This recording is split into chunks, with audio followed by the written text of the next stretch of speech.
Piccoli belli scorci, un corso attraversato da tanti vicoletti interessanti, il via vai di gente su e giù per le vie principali, le gelaterie artigianali, gli innumerevoli incontri culturali.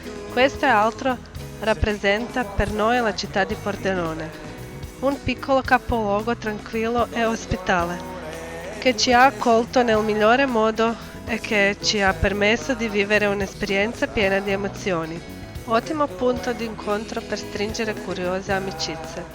T'ho detto basta e m'hai detto non lasciare. Abbiamo fatto l'amore e mi hai detto mi dispiace.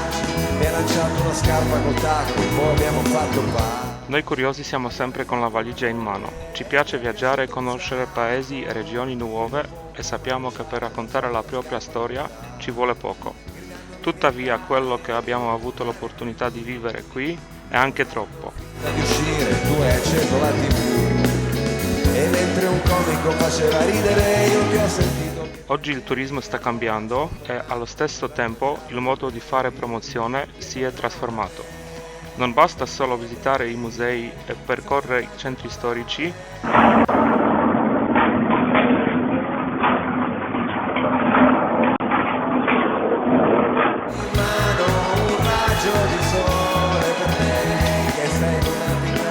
Qui ci siamo resi conto che il turista quando viaggia cerca di scoprire quali sono le abitudini delle genti di un paese, come vivono, cosa fanno e quali sono le loro storie personali. Dopo questa esperienza abbiamo avuto la sensazione di far parte di questa stupenda regione.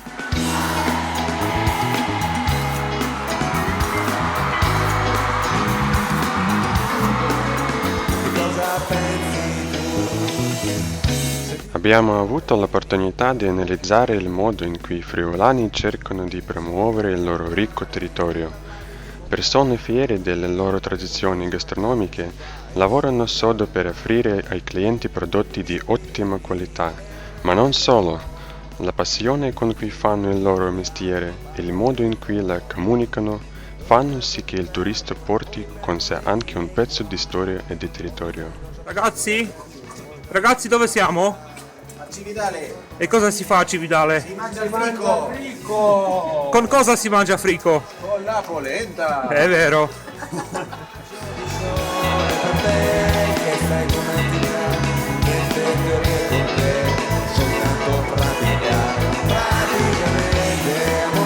Grazie soprattutto alle nostre insegnanti, a Giovanna e a Fulvio, abbiamo avuto modo di conoscere la appassionante storia del Friuli Venezia Giulia. Oltre a Udine, Trieste, Gorizia e Pordenone, abbiamo percorso le pittoresche strade di Balbasone, assaggiato il frico a Cividale e visitato la fantastica scuola di mosaici di Spelimbergo. Alquanto curioso il museo SMO, dove abbiamo imparato che diverse culture possono intrecciarsi e convivere pacificamente nelle zone di confine. Siamo anche rimasti stupiti dai paesaggi mozzafiato delle Dolomiti friulane. Quante nuove tonalità di verde ha potuto scoprire Ahmed in poche ore! Tuttavia, siamo tornati a casa pensierosi e un po' tristi dopo aver sentito la storia della diga del Vajont. Quante cose dobbiamo ancora imparare dal nostro passato.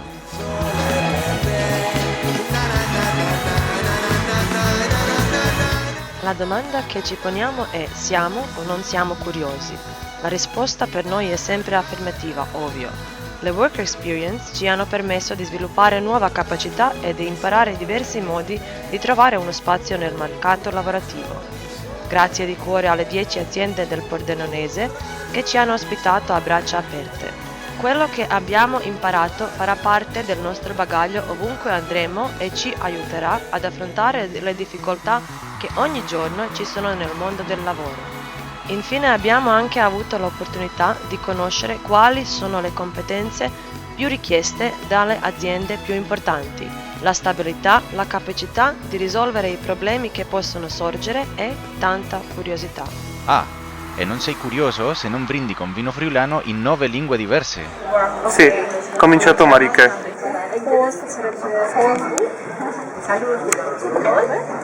Adesso tocca a te. Proprio. Salute. Cin cin. Здоровья. Sì, no, za любовь. Egészségedre. Ok, io faccio cinghiali perché ho imparato ieri.